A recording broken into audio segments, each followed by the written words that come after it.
एक महत्वपूर्ण जानकारी मैं आपको बताना चाहता हूँ। ब्रेस्ट कैंसर क्यों होता है? इसका दो कारण होता है। मेडिकल टर्म में हम लोग उसको बोलते हैं स्पोरेडिक कैंसर और फैमिलियल और हेरिडिटरी ब्रेस्ट कैंसर। स्पोरेडिक जो होता है वो कुछ कारण से होता है, जनरली इन्वायरमेंट का चेंज जो हुआ या ब्रेस्ट कैंसर का कुछ कारण जाना गया है।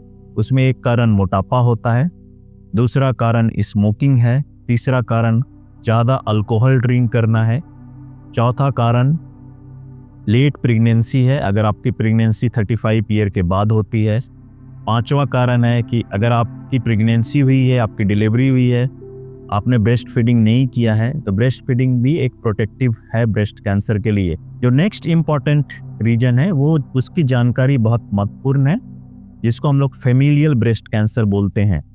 ये जो होता है ये वंश टू वंश ट्रांसफर होता है। इससे जो रिलेटेड है वो जीन होते हैं।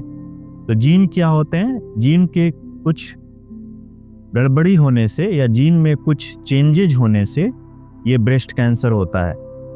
इसमें डिफरेंट टाइप के जीन्स हैं। जो सबसे इम्पॉर्टेंट जीन है वो BRCA1 एंड BRCA2 जीन होता है। तो अगर आपके चिकित्सक आपको इसके बारे में बता रहे हैं तो आप इसको ध्यान देकर सुने, क्योंकि अगर ये आपके केस में इम्पॉर्टेंट है तो ये आपकी चिकित्सा पद्धति को भी चेंज करता है। अगर आप इस जीन से पॉजिटिव पाते हैं तो आपको ये एडवाइस किया जा सकता है कि आपको दोनों ब्रेस्ट निकालने की परामर्श दी जा सकती है, जिसको हम लोग डबल मैस्टेक्टोमी बोलते हैं। आप हड़बड़ाएं नहीं, इवन आपके दोनों ब्रेस्ट को निकालने के बाद भी आपके ब्रेस्ट को तैयारी किया जा सकता है, जिसको रिकंस्ट्रक्शन बोला जाता है। एंड सेकेंड, दोनों ओवरी को भी निकालने की परामर्श दी जा सकती है आपको। ये जानना इसलिए भी महत्वपूर्ण है क्योंकि जैसे मैंने आपको बताया था कि ये वंश टू वंश ट्रांसफर हो सकता है। तो अगर आप में ये जीन का चेंज पाया जाता है, जिसको हम लोग जीन म्यूटेशन बोलते हैं, तो हो सकता है कि आपके फर्स्ट डिग्री रिलेटिव का मतलब क्या होता है कि आपके ब्रदर सिस्टर और आपके नेक्स्ट जनरेशन, आपके बच्चे जब 25 साल से ज़्यादा हो जाए तो उनके भी ब्लड से ये टेस्ट किया जा सकता है। सब कैसे ये टेस्ट किया जा सकता है?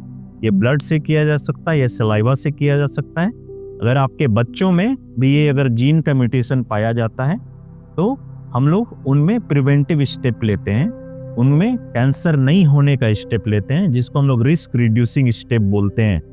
तो उनको भी सर्जरी करने की सलाह दी जा सकती है या बार बार मैमोग्राफी और MRI ब्रेस्ट करने की सलाह दी जा सकती है फॉर ब्रेस्ट कैंसर। इसी तरह से ovary cancer and other cancer जो उस जीन चेंज से या जीन म्यूटेशन से रिलेटेड है, उसके बारे में आपको चिकित्सक परामर्श दी जा सकती है। जैसा मैंने बताया स्पोरेडिक एंड फैमिलियल, तो जो ये वंश टू वंश होता है जिसको हम लोग फैमिलियल बोलते हैं, ये बहुत ज़्यादा कॉमन नहीं है।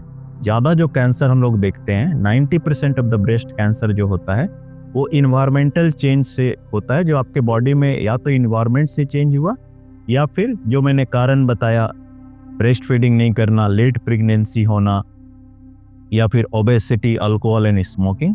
ओनली 10%, 100 में 10 आदमी को ही ये जो होता है हेरिडिटरी होता है या फैमिलियल ब्रेस्ट कैंसर होता है। ब्रेस्ट कैंसर जिस भी टाइप का हो, आइदर हेरिडिटरी हो जो वंश टू वंश आता है, या स्पोरेडिक हो जिसमें हम लोग को कुछ कारण मालूम है, या अननोन हो जिसमें हम लोग को कारण नहीं मालूम है। कुछ स्टेज होता है ब्रेस्ट कैंसर का, stage 1, stage 2, stage 3 and stage 4। Nutshell में आपको 1 to 3 में क्योर किया जा सकता है। 4 में हम लोग कैंसर को कंट्रोल रख सकते हैं। तो 1 to 3 में आइदर आपका स्पोरेडिक हो या फैमिलियल हो, आपको चिकित्सा पद्धति से क्योर किया जा सकता है और आप नॉर्मल लाइफ जी सकते हैं। इवन स्टेज 4 में भी आप नॉर्मल लाइफ जी सकते हैं। आपको डिजीज को कंट्रोल जो होता है वो चिकित्सा पद्धति से कुछ सालों के लिए रखा जा सकता है।